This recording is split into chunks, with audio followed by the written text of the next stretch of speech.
Thank you very much, and welcome everyone. Thank you for braving the inclement weather to join us for this special annual event on campus. The George Washington Leadership Lecture is a partnership between the Price School and the George Washington Presidential Library at Mount Vernon. Since 2013, this partnership has explored the life and work of founding father George Washington, examining his leadership and legacy. The lecture was established through a generous gift by the Borthwick family.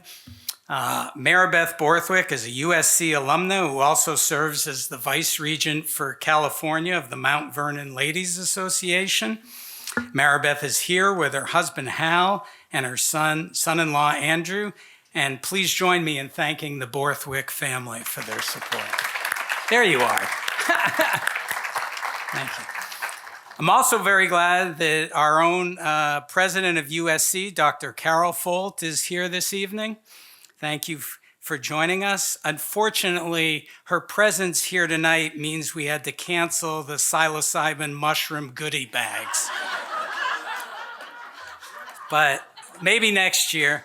In all seriousness, thank you, Dr. Folt, for joining us. I'm now pleased to introduce Dr. Douglas Bradburn, our partner in this event.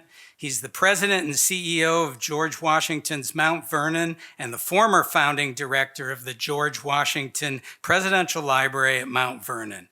He's an accomplished author and historian. He's also a better speaker than I am. So please join me in welcoming Dr. Bradburn.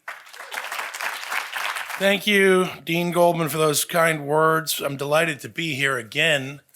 Last year, our theme for this esteemed lecture series exploring the legacy and context of George Washington's leadership was all about, if you remember, the financial revolution and the founding of the country, and we talked about banking, right? We had the Federal Reserve here. We had it all figured out last year. I hope you were paying attention, taking notes. So who knows what will come? But tonight, we're actually gonna have a great presentation and a conversation that George Washington, if he were alive today, would love to listen in on. Because his deepest passion was agriculture. He loved farming. And he always thought of himself as a farmer and always wanted to be farming.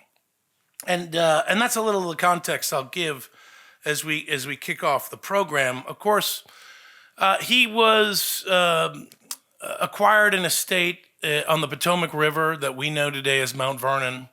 It was about 2,000 acres when he acquired it, with only a few hundred acres under cultivation.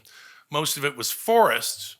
And it was cultivated in a manner which was common in the Chesapeake that he grew up in, which was essentially tobacco, monoculture, with corn that was rotated, which would be used to feed the enslaved who were doing the labor, as well as the animals, such as they were.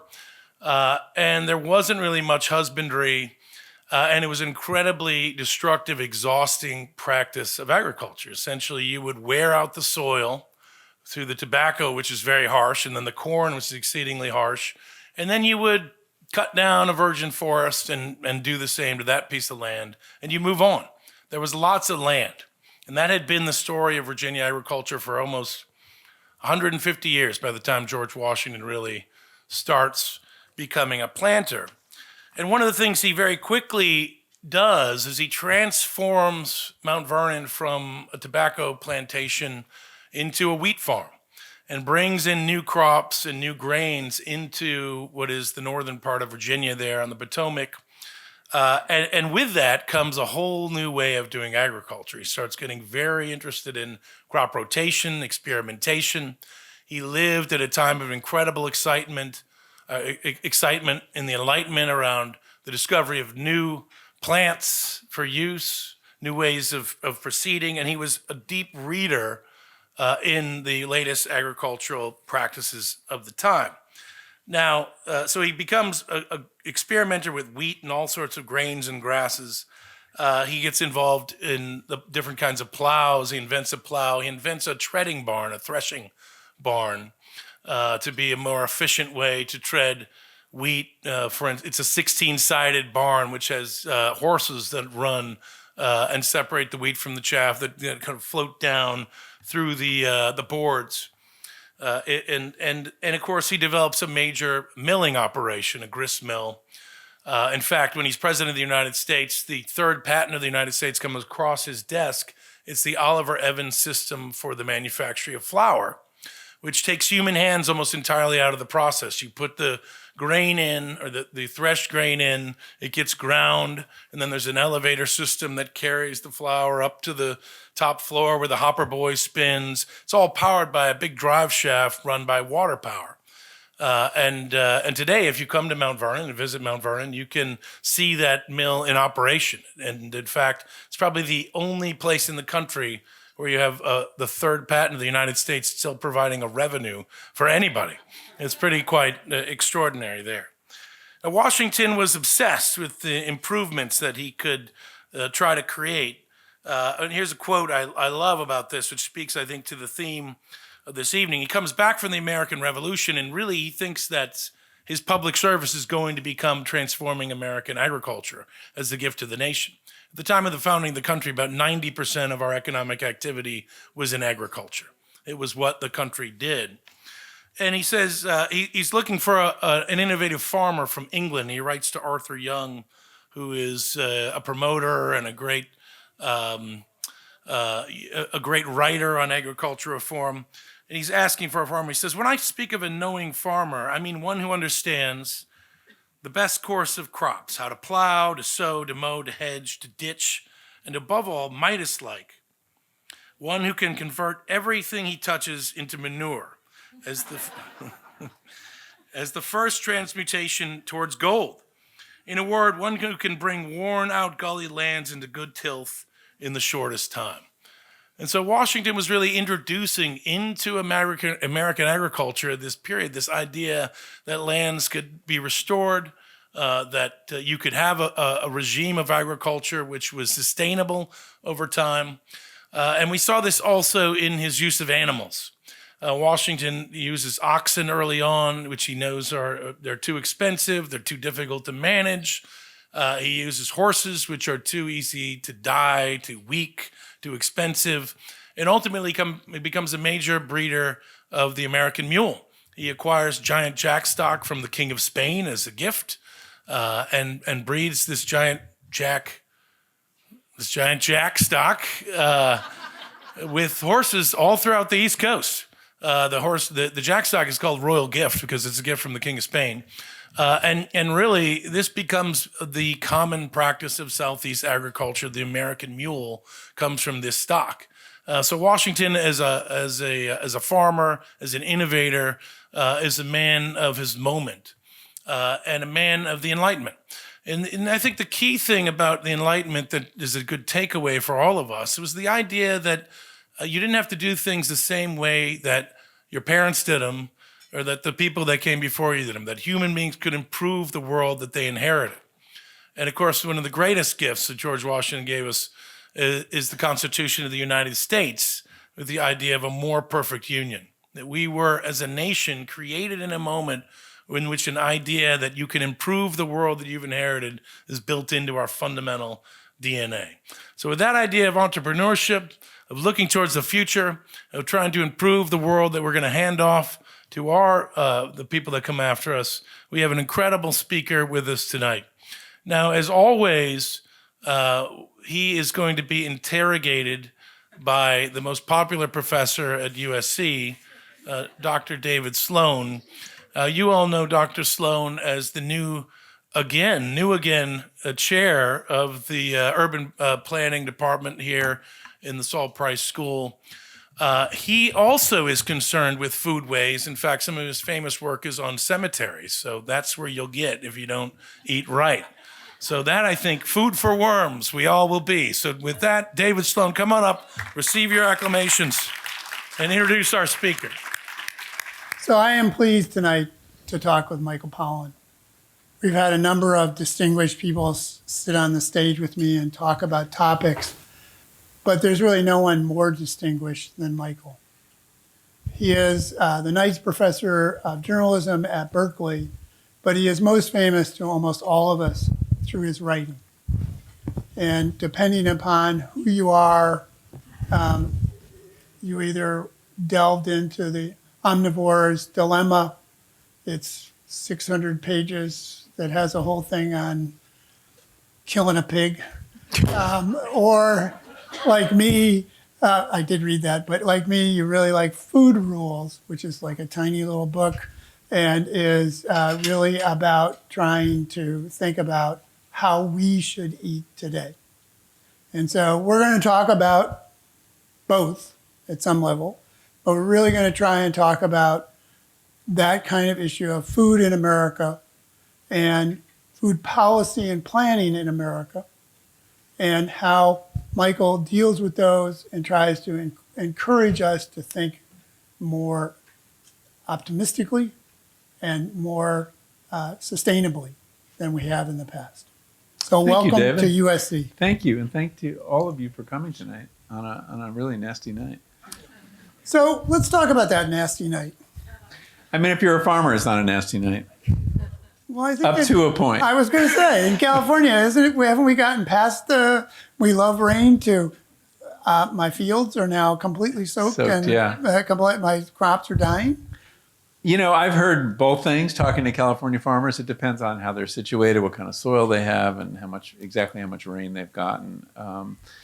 But we definitely needed it. Presumably, we're replenishing the aquifers to some extent. This is fossil water, basically. Well, it's not quite fossil water, but it's, this is the underground aquifer that we have been drawing on a lot, and that's a real problem because the land subsides when you do that. But the rain has not reached into Lake Powell significantly, or so the Hoover Dam and that dam have. Are really in jeopardy. They're only a few feet away from not being able to generate power. And that's power that people in LA use, and it's power that people in Las Vegas use. So we still have a long-term drought problem.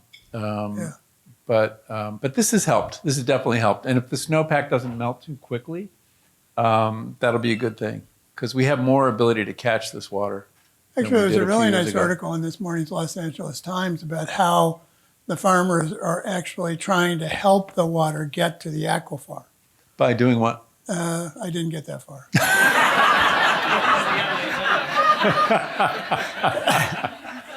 Okay, I got to read that.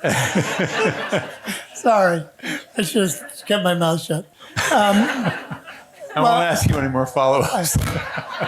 I'd like to thank Doug for that quick overview. That was great. I knew very little of this.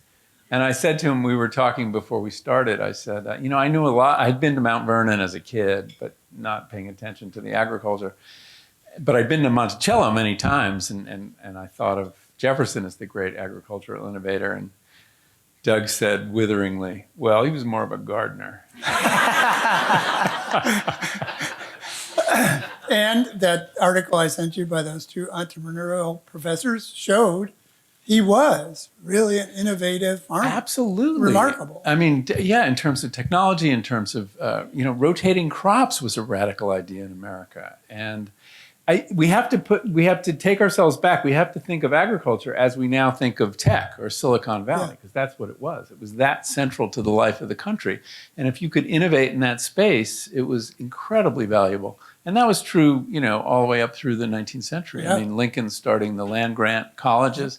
Agricultural technology was everything, but it takes a kind of wrong turn in the post-war period of the 20th century. Let's talk about that wrong turn for a second. I actually found this quote from Washington, which I love, and that is, "The common farmer will not depart from the old road till the new one is made so plain and easy that he is sure it cannot be mistaken."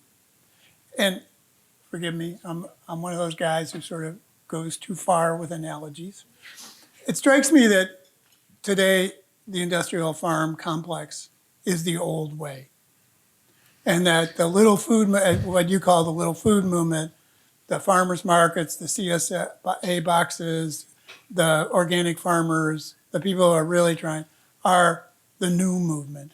And so my question to you, do you think we really are still in a position that those big food farmers are so resistant because so far they can't see the plain and simple truth that the easy road is towards sustainability? Yeah, but part of the problem is they're locked in by policy. That we have a set of agricultural policies in this country that reward certain things and have disincentives for other things. And that ties farmers into the old, corn and soy rotation all through the Midwest. That's how the subsidies are organized. That's how the crop insurance is organized. And if you want to step out of that, you give up a huge amount of government benefits. In toto, American farmers get 40% of their income from us, from taxpayers. Another way to look at that is that we should have some say in how we're farming, given that we're paying for it. But we don't. The Farm Bill, which is coming up and is the next important opportunity to change American agriculture, it's coming up this year, is controlled by big agricultural interests and commodity farm states. And, that's where we should put a lot of our political muscle. What's different this year is that we have a couple people on those committees who are progressive, notably Cory Booker. And how odd for a urban legislator, African American, to want to be on the Ag Committee. He represents New Jersey, which is not a big farming state, but he sees the system whole and sees that unless you're going to change the system, you're not going to be able to tackle obesity and type 2 diabetes. You're not going to be able to tackle food insecurity in urban areas. So there is at least one voice now in that world, but we haven't had any in the past. Yes, farmers are hidebound. They're not likely to move unless they see a clear path. I think Washington was absolutely right. But in those days, there was not this impediment, which is the whole structure of agricultural policy. And subsidies. And subsidies, yeah. And you're loath to give up your subsidies, and they really reward you for growing lots of corn and soy. And the problem with that, so you asked what is the problem with that, besides the fact that we're losing all this wonderful topsoil because of the way we're farming, is that corn and soy are the building blocks of the Western diet. And that I would like you to talk about a little bit. What is your idea of the Western diet, and why is it so bad? Well, it's bad because it gives us chronic diseases that are killing us. It's what kills most of us. Cardiovascular disease, stroke, diabetes. They're all linked to the diet, and several types of cancer as well. I don't think we fully appreciate how much the way we're eating is ruining our health and shortening our lives. The Western diet consists largely of lots of meat, lots of processed food, very few vegetables, very little whole grain, and it is we have plenty of science showing us what's wrong with that. I think one of the most interesting things going on in the last few years in the food space is a new body of research, and this is all post-omnivore's dilemma or in defense of food, really proving that what is called ultra-processed food is uniquely, has special qualities that lead us to eat too much of it and get sick. So what is ultra-processed food? We've all heard that processed food is bad for us, and we thought the reason was it's high in fat, high in salt, high in sugar. But even if you control for the different nutrients, food that is highly processed will make you sicker than the same calories, same nutrients if they're cooked at home, for example, or cooked by human beings and not factories. Ultra-processed food is food that contains ingredients you don't have at home. It's food that you need a factory to produce. So it's not that hard to identify. And this idea was put forth a couple years ago by a brilliant epidemiologist in Brazil named Carlos Monteiro.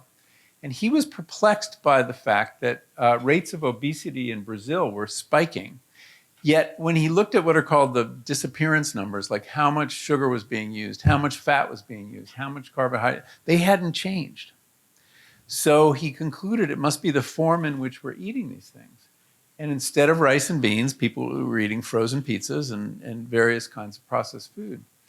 And this idea, he put forward this idea in some essays, and people were kind of skeptical of it because we're really stuck in this nutrient frame, that nutrients explain food.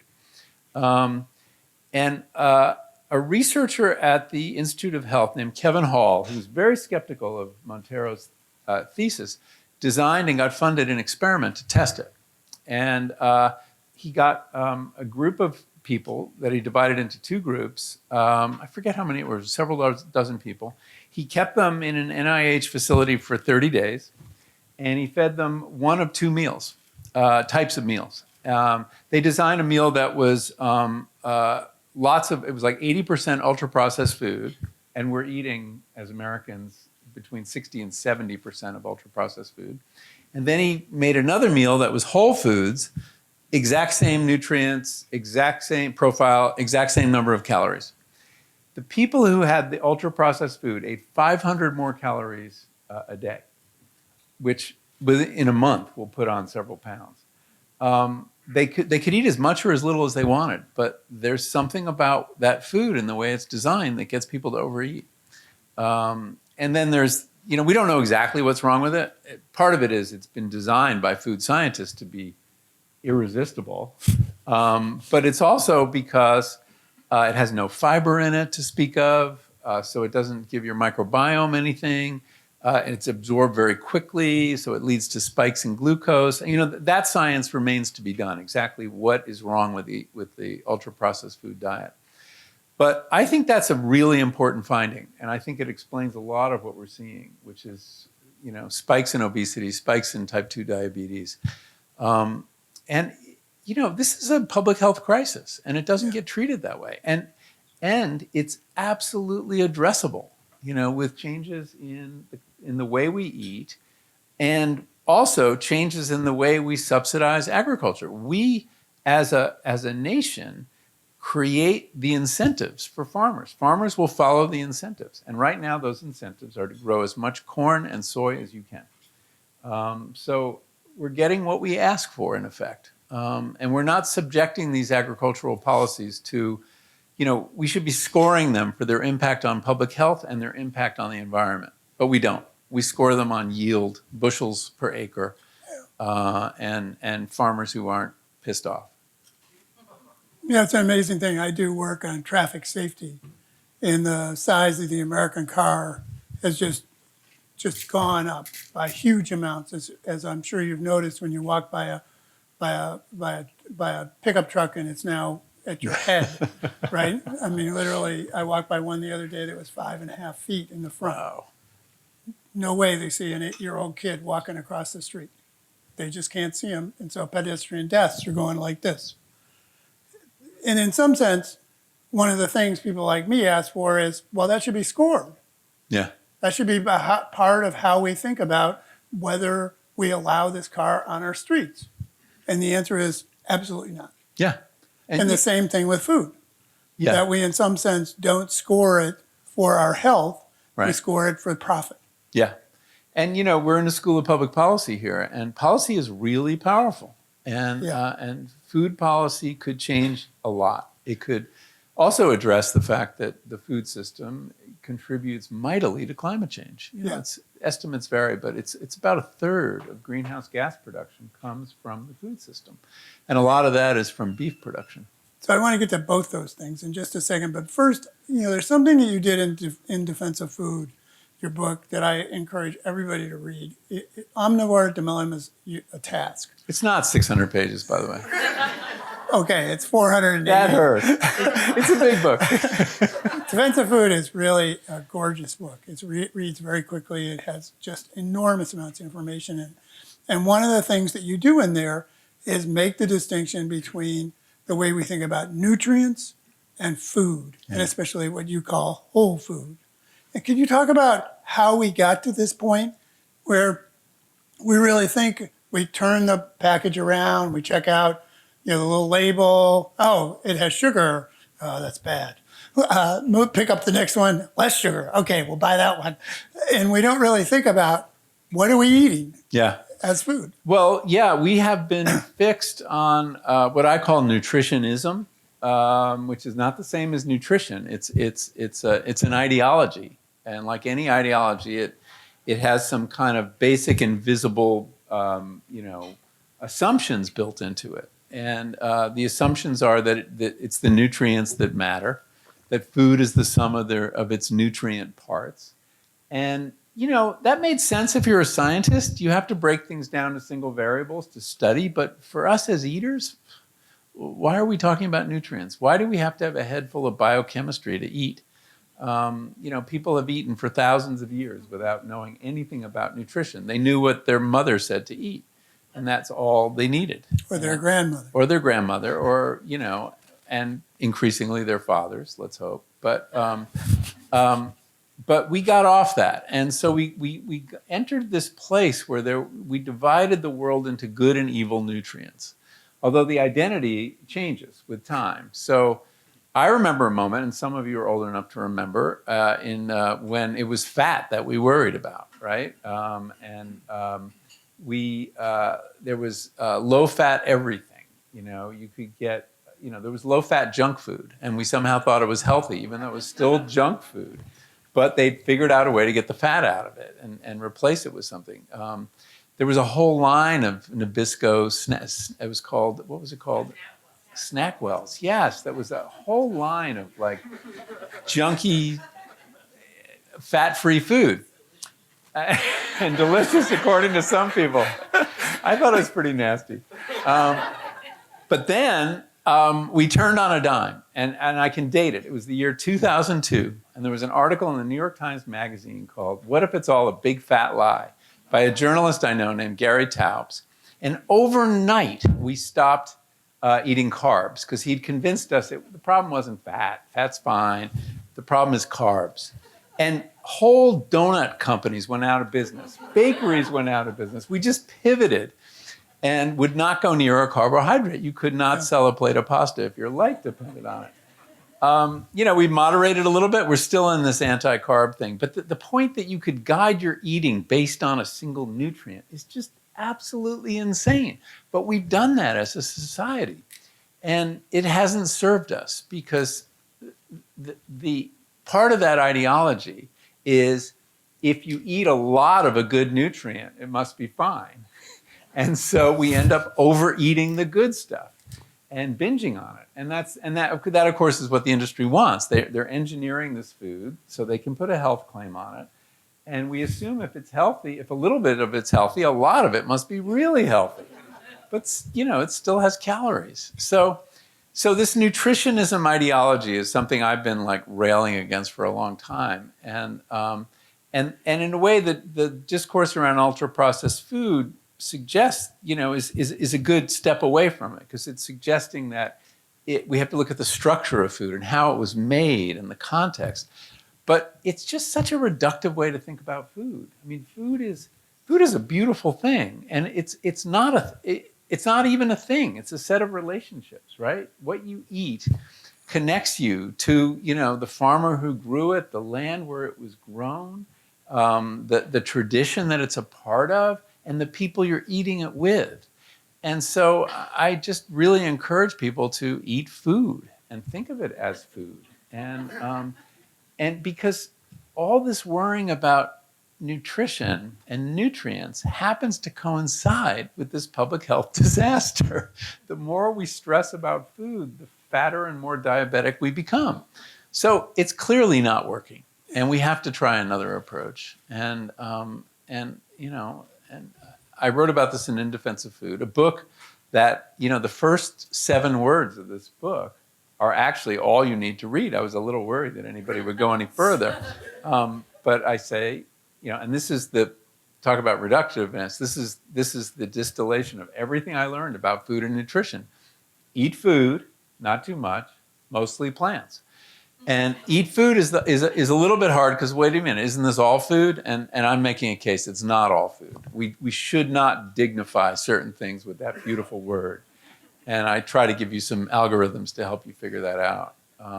And mostly plants seems wishy-washy, and it pisses off vegetarians and it pisses off meat eaters. But it's I think it's realistic. There's nothing evil about eating meat. It's good, nutritious food, but we eat too much of it. Too much for the planet and too much for ourselves. So mostly plants. And not too much, which is the thing we struggle with the most. And I think it's the thing that culture has the most to teach us about. I want to come back to that one word, relationship, because I think it's a very powerful part of how you think of your philosophy of trying to change the world. But before they do that, he has a really great book called Food Rules that is a set of 82, 84? 84, I think. 84 rules that I have to tell you, it's really a great book to read. It covers most of what we're going to talk about tonight and a lot of other things, but I took a couple. And so Rule 24 is really, and I'm sorry, I don't have the book. Katie Maloney, where's my book? Sign up for it. It's right there. I'll be right back. Thank you. She did give it back to me. It's my fault.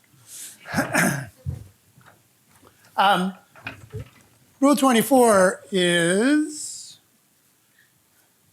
when you eat real food, you don't need rules.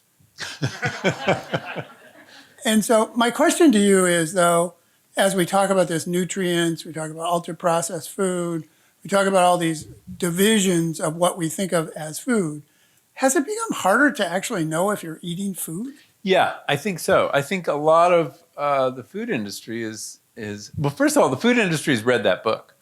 And there are lots of products. I say don't eat any, when there's a section on how to tell if it's really food or something else, or what I call edible food-like substances. And the industry has designed certain foods with that in mind. So a couple years ago, Haagen-Dazs was promoting its ice cream as only 5 ingredients, because I had said don't buy foods with more than 5 ingredients. There's some unhealthy foods with like less than 5 ingredients. And but it's hard to tell because, a frozen pizza seems like a really simple product compared to a real pizza that you might buy in a restaurant or make at home. But read the instructions. There's all sorts of stuff that has nothing to do with bread, cheese, and tomato sauce, or even sausage. It's got emulsifiers and colorings and flavorings, and because keeping food looking not ugly is where you have to use a lot of chemicals.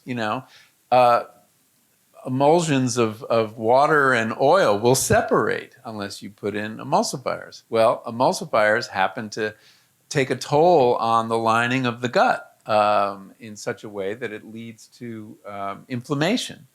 So these little things, the little differences, turn out to be really important. But yes, it's very hard to tell. And I think that that's on purpose. And the one that has created even more confusion is when real food, food that we think of as real food, is a GMO. Right. And that division between what we imagine a genetically sorry, I don't remember exactly the word. Genetically modified organism. Organism, and one which we think of as real food. Without that, I mean, what is there's enormous pushes from all over Europe and from Asia and others for us to eat GMO foods because they can keep them safe longer and better, and they can feed us with them. In some sense, it's not just the ultra-pastured, these weird things that are on the back that you can't even say, but it's actually become part of the conversation of chicken. What do you mean? GMO, is a GMO chicken a chicken? Oh, Is it real food? I don't think we have GMO chickens yet. Or beef? No, they haven't the only animal they've genetically modified, but I don't think we're eating it yet, is salmon. I don't know where it is in the market. Most of the GMO products have gone into grain, have gone into soybeans. If you're eating any soy that is not organic, you're eating genetically modified soy. It dominates that market. But in general, they've tended to put the GMO traits into what are called, commodity crops that we don't directly eat. And the ones where we do directly eat, like there was a GMO potato that New Leaf introduced, The fact that the public was uncomfortable with it, McDonald's says, this offers us no benefits. We don't want to sell it anymore. And McDonald's buys 7% of the potato crop in America. So that was the end of that product. So because of consumer resistance to GMOs, they've tended not to put them directly in food that we're eating, and like GMO broccoli or GMO Right. squash. They may at some point. And is GMO food real? That's a good question. I don't know. My problem with GMOs is that, which I wrote about in Omnivore's Dilemma. No, in Botany of Desire. I'm sorry. I really dug in deep with GMO potatoes when they were on the market. In fact, grew them in my garden to see what all the excitement was about. This is very early on, and it's not that we found any health problems with GMO crops. It's that how this technology is being applied. And by and large, something like 80 or 90% of GMO crops have been engineered to withstand Roundup pesticide. And it's led to just a showering of glyphosate, that's what Roundup is, on crops that never used to get it. And there is much more glyphosate now. And the reason Monsanto focused on this is they had the patent on glyphosate. It's since run out, but they wanted to milk it as much as they could, as quickly as they could. So they put glyphosate resistance into everything. And with the result that now we have very high glyphosate rates in our diet. And glyphosate has been linked to lymphoma. It has been banned in Europe, but we're still eating it. The most irresponsible use of glyphosate is in wheat production. Farmers now spray their wheat fields. Again, this is conventional, not organic. Spray their wheat fields with glyphosate right before harvest. Why? Well, if they can kill the wheat plant and dry it out, they can thresh it earlier. They can harvest earlier. So it's a slight convenience for farmers that leads them to spray a poison on food we're about to eat. This is insane. So anyway, and my other objection to GMOs is that, again, not a food safety issue. I haven't seen any research that's made me worry. The food safety issue is the glyphosate. But it's also led to enormous control of the seed industry. Yeah. And Monsanto, it basically gives them intellectual property protection on all sorts of genetics that were essentially public domain for a long time. Now they're not. You can't save seeds. They don't let you save seeds. You sign a contract and with Monsanto, and you cannot save their seeds. And they will attack you and sue you if you do. So it's led to a consolidation, and that is one of the most worrisome things going on in American agriculture. And not just Monsanto's consolidation, but other companies as well. Yeah, consolidation. You have already connected here tonight, the Western diet with adverse health outcomes that you've explained, so I'm not going to go back over it. But I'd like to go to Food Rule 66, which is family life. It is, sorry, got to get my book back out. It is, don't become a short order cook. And my question to you is, I know too many families where everything is overwhelming, right? Time's overwhelmed, trying to be with their kids is overwhelming, everything. And is it getting harder to decide, is family life seems ever more rushed? How does one slow it down enough to not become a short order cook where you cook for one kid and then another kid, then your husband or your wife? Or I think in that rule I was kind of arguing against this customizing of the diet for every person in the family, which is historically a very new thing. Usually there was no thing as kids food, there was no kids menu. That's all like very new. And what's on the kids menu? Chicken nuggets, pizza, maybe a hamburger, always French fries. So the idea that there's special food for kids, that's really the industry segmenting us to sell more food. And we should all be eating like adult food, or let's call it human food. And but we have fallen into that trap. And I mean, it's not that I wasn't guilty of it. I happen to have the pickiest eater and my son, and there were very few things he would eat, and so we would often make something different for him than we were having, which that inspired that rule. My annoyance about that fact. But people struggle with finding time to cook, and there are a lot of reasons for it.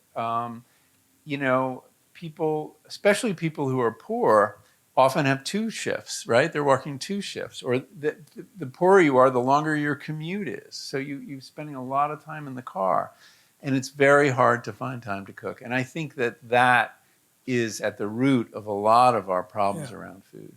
That it is our either lack of time or unwillingness or lack of skills to cook food. Because if you're cooking food, you don't have to look at any rules. You are, by definition, eating a healthy diet. Anything you cook, go ahead, make fried chicken and French fries. You won't do it every night because it's such a pain. French fries are a great example. I have a rule in there of eat all the junk food you want as long as you cook it yourself. French fries are a great example. We eat lots of French fries because they're cheap, and in restaurants, you just have to order them. At home, it's a mess. You have to wash the potatoes, peel the potatoes, cut the potatoes, fry the potatoes. What do you do with the oil? You've spattered everywhere in your kitchen, so you won't have it that often. It's a natural check on overeating French fries. But I do encourage people to cook. I love cooking. I know a lot of people are daunted by it. I think that the celebrity culture around cooking has made it really daunting for people. You watch these chef shows. They're sporting events, right? There are knives flying, and there's a time clock running down, and you don't know what ingredients you're going to have to work with. This is not really cooking. So, but I fully understand and sympathize with people who don't have time to do it. I do believe that there's plenty of great things you can cook in a half hour. And in this period where supposedly we no longer had time to cook, we found, I think, 2 extra hours to be online that we didn't have before. So we find time for things we value. And I just want to elevate cooking to the place where it's something we value. We value for our health, we value for our sense of taste, and we value for our sense of community. Because one of the relationships at the heart of cooking is eating together. And that, I think the family meal, which is really endangered now, is one of the great institutions of democracy. Because, you think about what children learn around the table. It's where we teach them, how to share, how to take turns, how to argue without fighting. It can be very tense sometimes, too, because it's an incredible educational process for young kids. But to give up on that and have each individual in the family feeding themselves, which is happening to a considerable extent. You have these microwave meals that are targeted to each member of the family. They design food for 14-year-old girls and 8-year-old boys. And they're separating us. They're undermining the family meal on purpose because they'll sell more food that way. I will say that I grew up in a household where every night at 6 o'clock you ate dinner. Yeah, I grew up in the same household. And it wasn't, but it was 6 o'clock and we all sat down to dinner. And my dad would sit at the end and tell us what we're going to talk about. Yeah, we had rants about the Vietnam War. Yeah. He was a Republican city council person, so we definitely had rants about the Vietnam War. Until my brother, a different rant. Until my brother was drafted and ended up in Vietnam. And then things shifted. But it was, I believe, a formative experience for me. And I am sorrowful of the way that so many families, because of the changes that have occurred, both in food and in life, have become. Yeah, and in work. We are talking about a time when women were not working and were home and could cook. And one of the challenges and one of the problems with cooking was it was always considered women's work and their responsibility. And when the feminist movement happened, there was a very important conversation about the division of labor in the household. And it didn't get finished, especially when it came to cooking. And why? I think in part because the industry recognized an opportunity. And they said, stop arguing, we've got you covered. and they took the men off the hook, and they took everybody off the hook. And there was a famous billboard in the 70s. It was a Kentucky Fried Chicken billboard. And I've seen pictures of it. I didn't see it in reality. And there's a big bucket of Kentucky Fried Chicken. And the headline is Women's Liberation. So the industry, they're so clever. They align themselves with a very progressive politics to sell more chicken. Well, I will say, as the cook in our household, I have figured out the whole French fry thing because I grill the sweet potato and create grilled sweet potato fries That sounds good. without very Yeah, much oil. we do baked, and that works pretty Yeah. well too. So in 2016, you wrote an article where you detailed how big food essentially stopped the Obama administration from reforming policy around food. How's Biden doing? Well, I'm still hopeful about Biden because he has put in a very strong team around antitrust. And the woman who's heading up the FTC is a woman named Lena Khan, who was a professor of law at Yale, who has written brilliantly about consolidation in the food industry in a series of pieces, both in law reviews, but also in popular media in the Washington Monthly. And there are people in the Justice Department. There's a guy named Jonathan Cantor in Justice Department who really gets it. And they're stopping various mergers. They haven't yet attempted to break up a company. That sounds like second-term work to me. But I think he gets it. Obama got it too, though. He understood it. During the campaign, he spoke in ways that indicated he really understood what was happening in the food industry. And early in his administration, he pledged to go after concentration in the food industry, particularly in meat packing and seeds and one or two other areas. And he sent out Vilsack, his Secretary of Agriculture, and his Attorney General, and they had a listening tour in the Farm Belt. And they took testimony from farmers, many of whom went out on a limb to talk about how they were being essentially screwed over by the big meat packers. The meat packers, there are only 4 of them that slaughter 85% of the beef in this country at this point. I mean, it's worse than during the days of the meat trust that Upton Sinclair wrote about, more concentrated than then. And they divvy up the regions. So there's only one buyer in each region, so they can dictate prices. And this is devastating for ranchers. And so ranchers came out and talked about this and how if they complained, they'd get discriminated against and they wouldn't buy any of their meat, any of their cattle. They took real chances on these relationships. And then 2010 midterm election happened and Obama got shellacked, as he said. And he was attacked for being anti-business and he dropped that initiative just like that after making promises to farmers. And you wonder why Iowa, which went for a Democrat twice in 2004 and 2008, remarkable, right? Won't do it for a generation. They've turned hard right. And one of the reasons is that Obama lifted their expectations to help farmers in a serious way and then dropped them. I think it was a real tragedy. And it's hurt the Democratic Party. And they're still paying for that. So I'm optimistic, but I'm still waiting. The people I know who really care about antitrust as an issue feel like they're in the best hands they've ever been in. The conversation around antitrust, which for many years was all about, is this merger good or bad for the consumer, right? If prices aren't going up, then we're not going to worry about it. This was official policy in the Justice Department from 1980 during the Reagan administration on. Robert Bork came up with this new way of thinking about antitrust. It's not in the antitrust laws. The word consumer never appears in the Sherman Antitrust Act, believe it or not. It's about concentrations of power that hurt producers as well as consumers and that hurt the democracy because you don't want to have that much power concentrated in one company. So that policy, which just consisted of a letter, an advisory in the Justice Department, has lasted till Biden, and Biden ripped it up.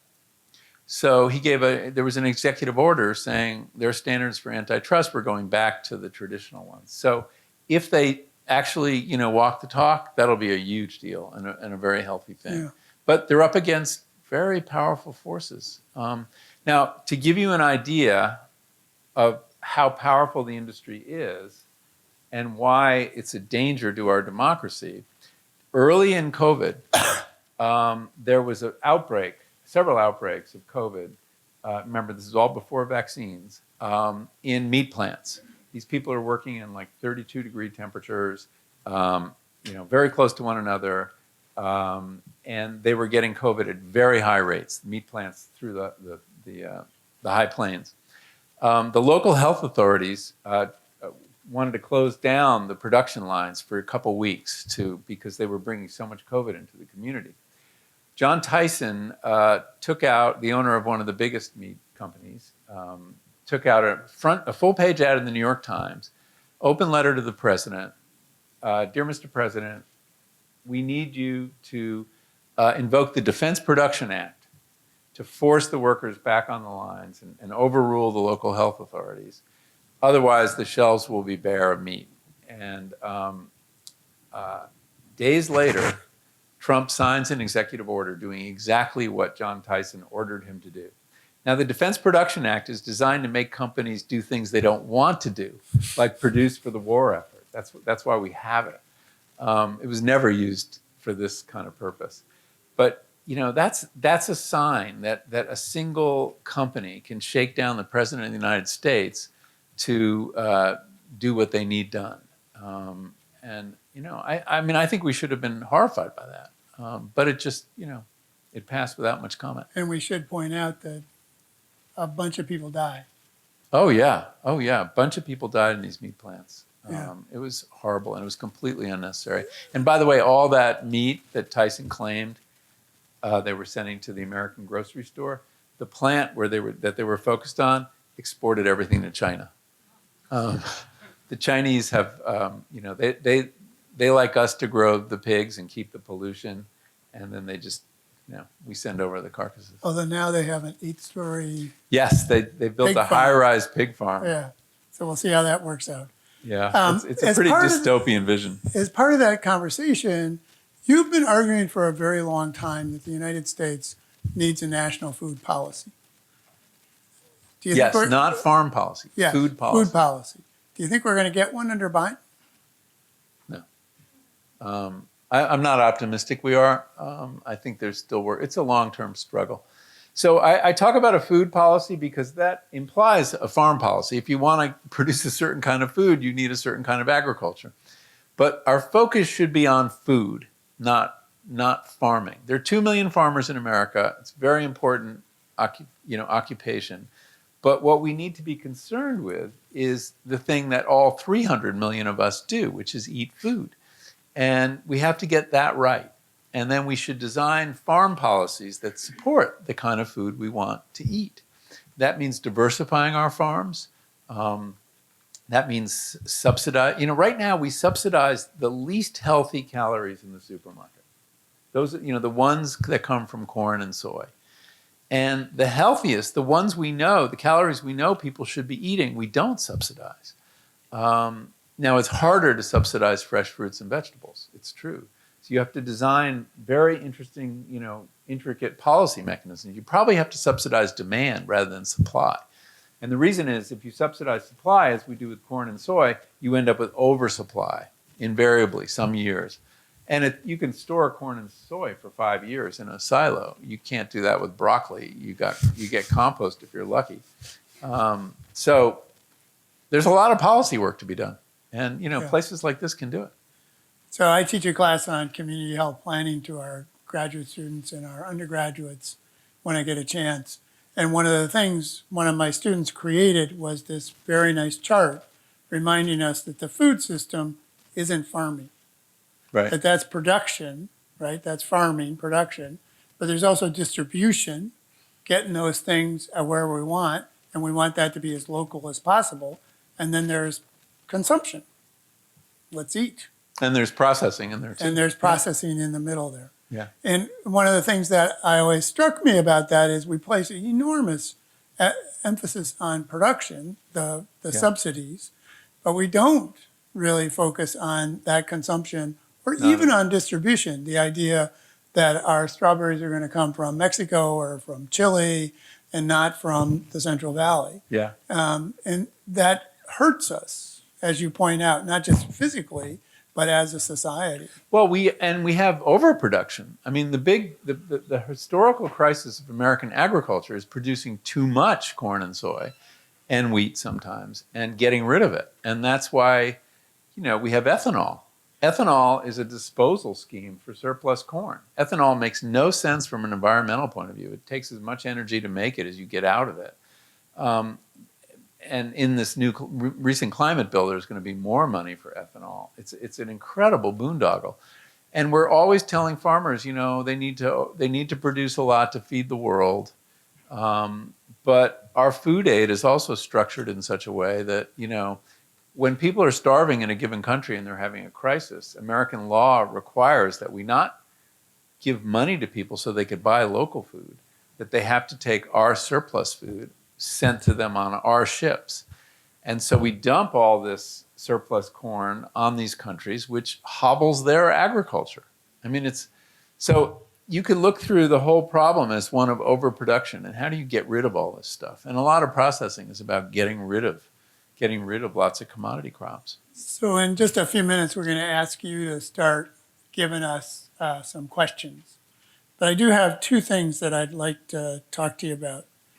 Professor LaVonna Lewis, who couldn't join us tonight because she's doing a foolish thing like teaching, and I worked for 15 years with a local community organization, Community Health Councils, to try and help the South Los Angeles and then downtown and into the valley, San Fernando Valley, to try and diminish diabetes and cardiovascular disease by improving their food systems.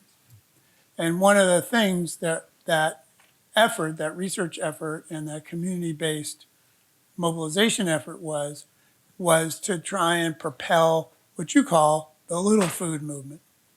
And I wonder if we could talk a little bit about where the little food movement, most of you know it as farmers markets, community service boxes, and other elements of a movement that is local, organic, and farmers markets where you can go get stuff.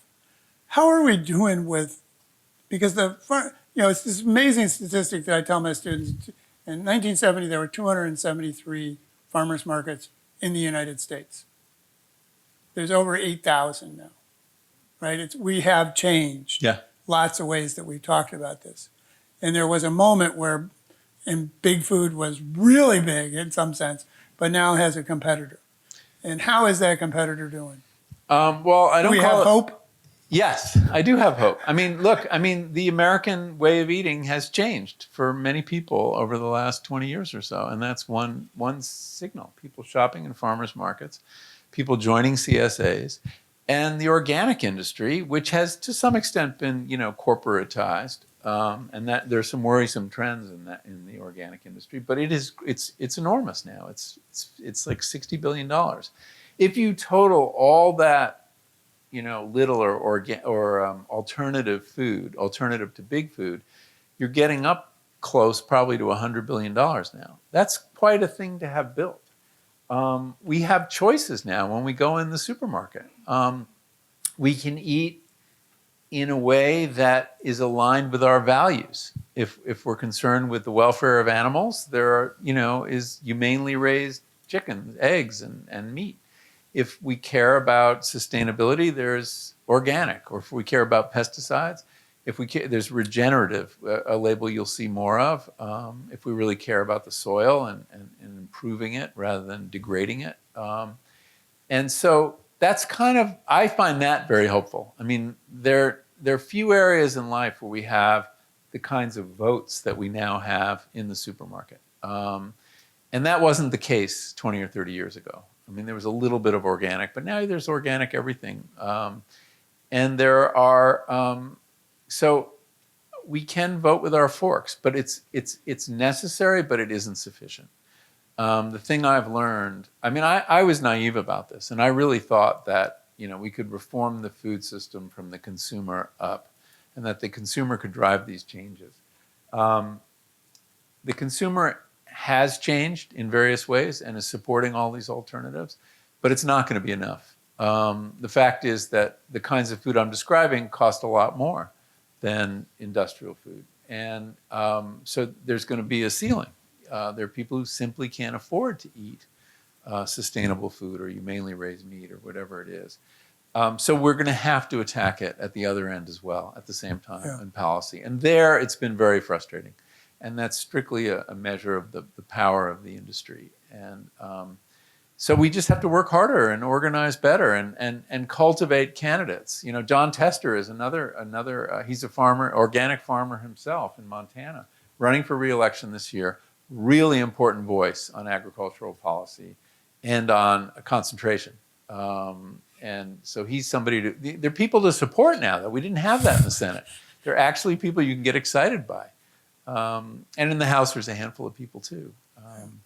So I think, you know, what gives me hope is a lot of people care, a lot of young people care intensely. I'm always meeting students who, you know, spend their summers woofing, you know, working in an organic farm somewhere in the world. Who, you know, lots of young people have devoted themselves to this issue, are going to graduate school to learn about food studies, are taking part in, you know, this very vibrant circle of NGOs. And there's a whole cohort of food journalists now who aren't just writing profiles of chefs and recipes, you know, they're talking about serious issues.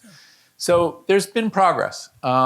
Is it everything I'd hoped back when I started writing about this in 2000? No, definitely not. But things can change quickly in this country when they do change. And I think that whether it will be driven by the public health crisis around food, which is certainly reason enough to change the food system, or climate change, which is certainly reason enough to change the food system. I don't know what it's going to be. I don't know which door we should be pushing on at any given moment. But the you know, we know what we need to do.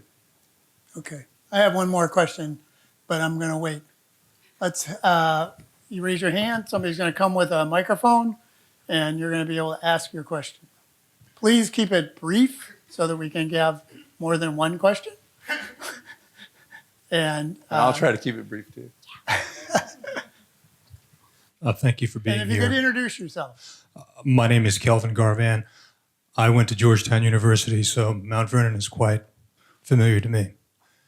Food security and national security. The pipeline of individuals eating public school meals, K through 12. When those individuals decide not to go to the Army, that they decide they want to go to the military, one of the primary reasons they cannot is because of obesity, because of bone density. So we cannot get people in uniform. The other piece of that is the cognitive capabilities you need throughout your life to be able to be part of the Space Force or the cyber force that we talk about. They're not prepared to do that because cognitively they cannot. Is there any place where people are really talking about that intersection of food security and national security? Yeah. And the other piece is everything you talked about, the non-communicable chronic diseases. African Americans are on the leaderboards of all of those. That's right. None of us are here except for a few. And the reality is when you talk about supermarkets, we don't have them in our communities. And you talk about the CSA box, people do not know what to do with acorn squash, kohlrabi. Right. They do not have recipes because that in some ways is a colonial diet. And also they don't have the utensils to even cut open an acorn squash. Yeah, great question. So the national security piece, I have had conversations with people in the Pentagon who share that concern. And indeed, lots of people don't qualify for the military because of their BMI, their weight. And that's just, you know, that's a really worrisome sign. And, you know, you alluded to this, but school lunches are really key, getting that right and serving good food in school lunches, because you reach, if you do public school lunch right, you're reaching everybody. And doing it right, what does that mean? It means cooked food. One of the most depressing bits of news I have read in the last week is that Lunchables have been approved for the National School Lunch Program. Yes. So we are going to be training our children that ultra-processed food is fine. Even kids who weren't getting it home or were getting, real food at home. Alice Waters has made that her focus. School lunch, the edible schoolyard. And I thought it was kind of a cute idea when I first heard of it, but I think it's a profound idea. I think that in schools, in public schools in America, all kids should learn how to garden. It's a great place to learn about ecology and biology. And then they should learn how to cook. And then they, which happens at the edible schoolyard. They have a cooking class. It's the most popular class in the day. And they learn knife skills, by the way, and how to cut open an acorn squash. Although that's really hard for an 8th grader. It's hard for me. And then they have a lunch that's prepared by human beings that they know, who serve them this food, and it's not a plastic wrap Lunchable. So I think it's a place we need to invest. I think it will have so many positive ramifications. It will certainly help with the equity issue that the questioner was alluding to, because we have incredible disparities around. And this point about food deserts, as they're no longer called, but I forget what the new term is, that's a huge problem. There are 50 million Americans who don't have easy access to a supermarket. What do they have access to? Well, corner stores. And if you've been in a corner store, maybe you'll find an onion and a few cloves of garlic, but you're not going to find perishable food. You're going to find ultra-processed food. And the other thing that's happening increasingly in poor neighborhoods is dollar stores. And people have to buy their food in dollar stores. Now, if you go into a dollar store, you will find some ultra-processed food. They don't have a staff to stock with real food, because you have to kind of restock, and you have a certain amount of waste because some of it goes bad. So we're moving to a food economy where the only choice is ultra-processed food. And that has terrible implications for disadvantaged people in our society. There is one of the dollar store franchises that is beginning to offer fresh fruits and vegetables. Oh, that's great. That's good partially news. because it allows them to get subsidies from the federal government under one of the food policies. Well, that's the kind of subsidies we need. I mean, I really do think we should subsidize stores in poor neighborhoods so that they can have a serious amount of real food. That seems to me, helpful to the farmers and helpful to the people in those communities. Yeah. Second question. I wanted to ask you. Name? My name is Brian. I wanted to ask you about something I'm fascinated with, is regenerative farming. And also, too, is in your last book, is it true that you tried every single drug that you wrote about in that book? Because I heard this on NPR, but you let us know. So just so everybody knows, this is a night about food, not about the other book. But we knew. But I won't be silenced. We knew we were going to get at least a question about the other book, so it's okay. So, I did try. I do immersion journalism, or what we call participatory journalism. And I didn't feel I could write a book on psychedelics without knowing, because I was interviewing people who were having these incredible transformative experiences. I hadn't used psychedelics. I mean, I came to them, I was a late bloomer. And so in order to write about it, and because I was intensely curious to see what the experience was like, I did have these experiences. I don't know if it was with every drug I wrote about, but most of them. What was the first part of your question? Regenerative. Oh, yeah. Regenerative farming. So this is a term you're beginning to hear. And it's something that kind of takes sustainable agriculture to the next level. So organic agriculture, which is a very important movement, it has deep roots early in the 20th century in England and the US, really comes of its own in the 60s and 70s, and then is kind of codified by the government in 2001. And, it really has served a lot of positive purposes. However, it was designed, the rules were designed to deal with pesticides by and large. That was the big environmental concern in the 60s, beginning with Rachel Carson and the founding of the EPA. And if you wanted to say what the big environmental problem was, it was pesticides and pesticides in our food.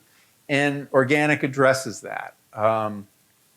But it didn't address climate change. It wasn't on anyone's radar. And there are organic farms that are not good from a climate point of view because they can't use herbicides. They tend to till the land a lot to get rid of weeds. And every time you till the land, you release carbon into the atmosphere. So there was people interested in kind of upping the game or raising the standards. Regenerative farming begins with the assumption that you could regenerate the soil and that actually your farming could leave the land better than when you found it. And I wrote about regenerative farms in Omnivore's Dilemma, although that word was not around. But Joel Salatin's farm that I talk about in Virginia is one that is building soil. And he showed me, there's 6 more inches of topsoil than when he started.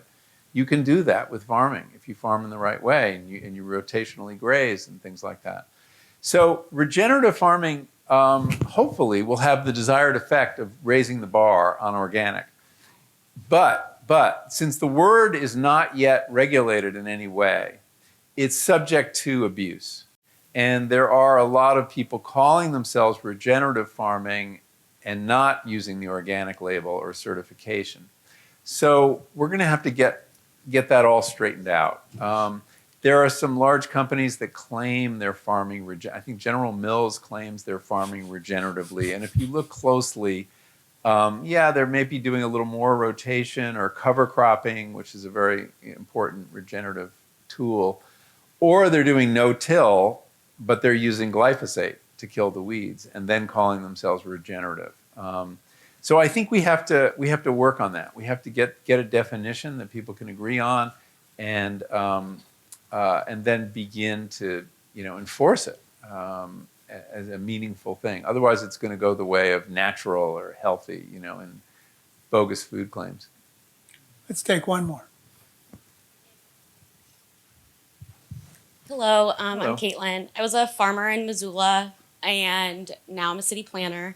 I was wondering your thoughts on the push-pull between environmental activists working on preserving prime soil and topsoil versus affordable housing advocates, and kind of that sometimes the message is that if you're preserving farmland, you're taking it away from affordable housing and vice versa.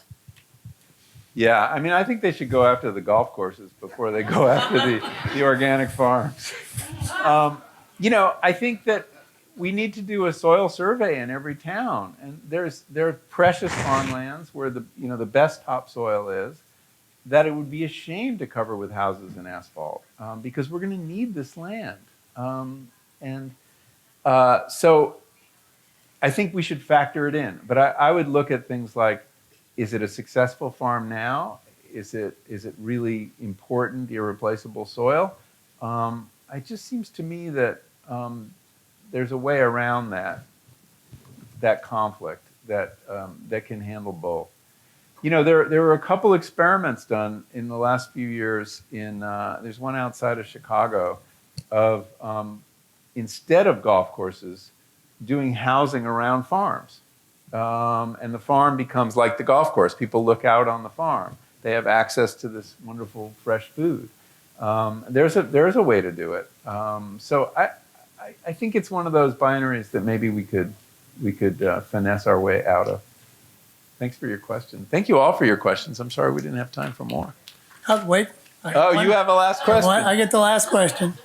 In Omnivore's Dilemma, you wrote extensively about your struggles with eating meat and with becoming a vegetarian. How's it going? So where I am right now, and it's evolved. When I wrote Omnivore's Dilemma, I saw things that just cost me my appetite for meat. And I also saw farms, though, that were inspiring, that did grow animals. And I think that animals are a part of sustainable agriculture. They have to be. As in nature, plants and animals are in a symbiotic relationship.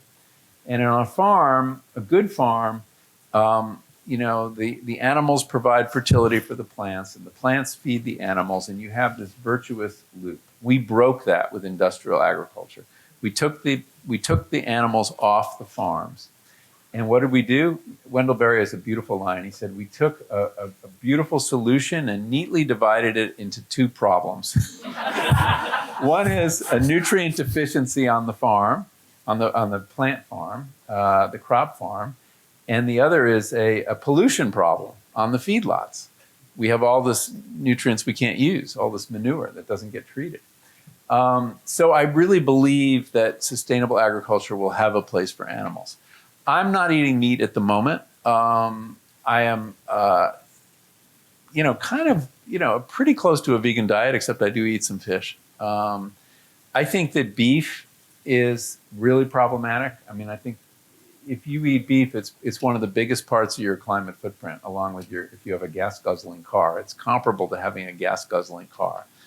That said, there's some, beef farmers who are doing a really nice job, but it's expensive meat and hard to find.